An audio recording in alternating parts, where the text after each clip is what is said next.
Good morning everyone. हर हर महादेव। आप लोग कैसे हैं? आई होप आप लोग अच्छे होंगे। सबसे पहले चैनल के माध्यम से अपने शिव गुरु को प्रणाम करते हैं और हरेंद्र भैया नीलम दीदी को भी मेरा प्रणाम महादेव स्वीकार कीजिए और हम पर भी कृपा बना रखें और हमारे यूट्यूब फैमिली पर भी।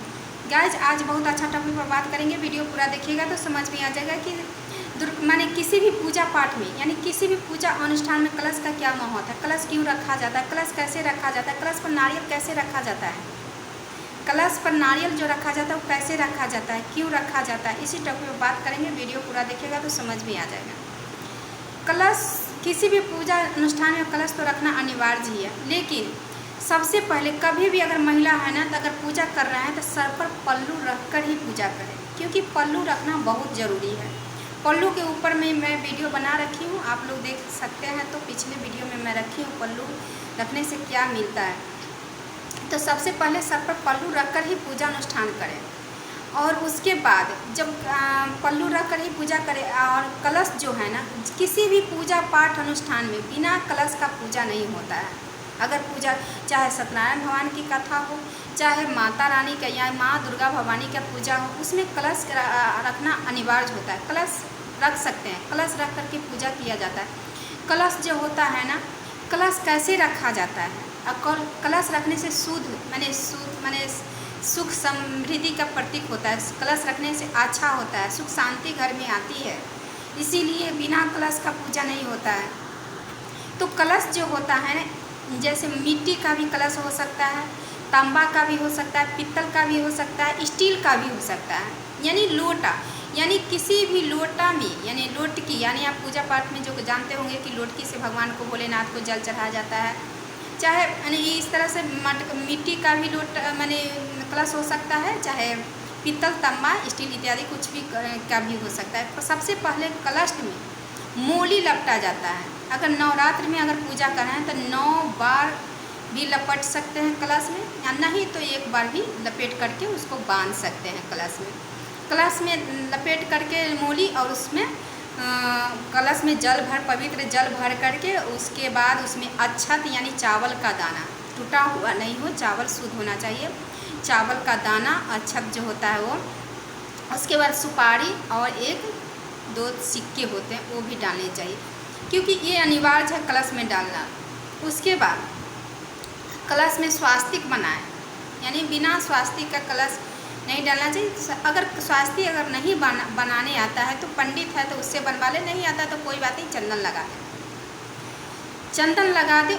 उसके बाद नारियल रखा जाता है, माने कलश जो रख दिए सारा चीज़, उसके बाद उसमें आम का पत्ता, यानी आम का पत्ता अवेलेबल है तो डाल सकते हैं। अगर शहर में कितने लोग शहर में रहते हैं तो आम का पत्ता अवेलेबल नहीं होता है, मुश्किल हो जाती है आम का पत्ता ढूंढना कभी कभी, तो आम का पत्ता नहीं है तो पीपल का पत्ता, अशोक के पत्ता से भी पूजा पाठ में कर सकते हैं। अगर अवेलेबल है तो आम का पत्ता ही सही रहता है, तो आम का पत्ता डाल देना चाहिए। और कलश के नीचे बिन कलश जो है माने सीधे नहीं रखना चाहिए धरती पर, उसके नीचे कुछ अनाज यानी अनाज, चावल या गेहूँ रख करके ही उस पर कलश स्थापित करनी चाहिए।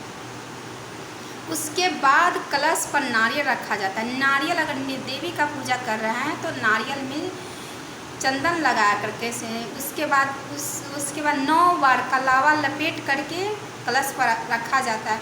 अगर 9 बार लपेट सकते, अगर नहीं तो नहीं कलावा लपेटेंगे तो चुंदरी भी डाल करके, एक चुंदरी उस पर बांध करके नारियल पर उसमें कलश पर डाल सकते हैं। हाँ, नारियल कैसे रखा जाए। नारियल जो होता है ना, उसमें आप लोग जानते होंगे कि एक एकांछी नारियल होता है और एक त्रिदेव यानी 3 आँख वाले नारियल होते हैं, 3 आँख वाले नारियल होते हैं। तो जो कलश पर नारियल रखा जाता है तो वो जटा वाला भी नारियल रख सकते हैं, उसमें पानी होना चाहिए, जैसे ऐसे बजाएंगे तो पानी की आवाज़ आ जाता है, तो अनुभव हो जाता है कि इसमें पानी है। तो जो पतला भाग है, अगर जैसे हम नहीं समझ पाते हैं, जिसमें पतला भाग है वो पीछे की ओर रहना चाहिए, जो चौड़ा भाग है वो अपने सामने होनी चाहिए, क्योंकि सामने चौड़ा भाग में आँख होता है। चौड़ा भाग में नारियल के जो चौड़ा भाग होता है उसमें आँख होता है। आँख जो होता है अपनी ओर होनी चाहिए, क्योंकि माँ जैसे दुर्गा जी का पूजा करें, चाहे किसी भगवान का पूजा करें, तो जैसे अपनी ओर जो आँख होगा ना, तो जैसे बुझा कि माता रानी को मैं सामने से देख रही हूँ और माता रानी मुझे आशीर्वाद दे रही है, जैसे अपने मन में प्रतीत होता है।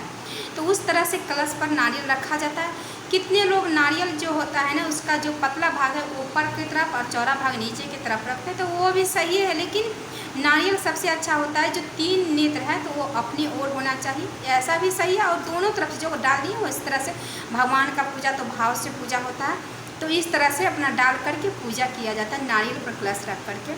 और उनको मैंने सभी देवी देवता का आवागमन कर करके उनको पूजा पाठ नारियल कर करके नारियल से पूजा पड़ता है। कलश इसी तरह से रखाता है और पूजा करते हैं, तब जा कर के किसी देवी देवता, चाहे सत्यनारायण मन की कथा हो चाहे किसी देवी देवता का पूजा कलश का आगमन कर करके सब भगवान का।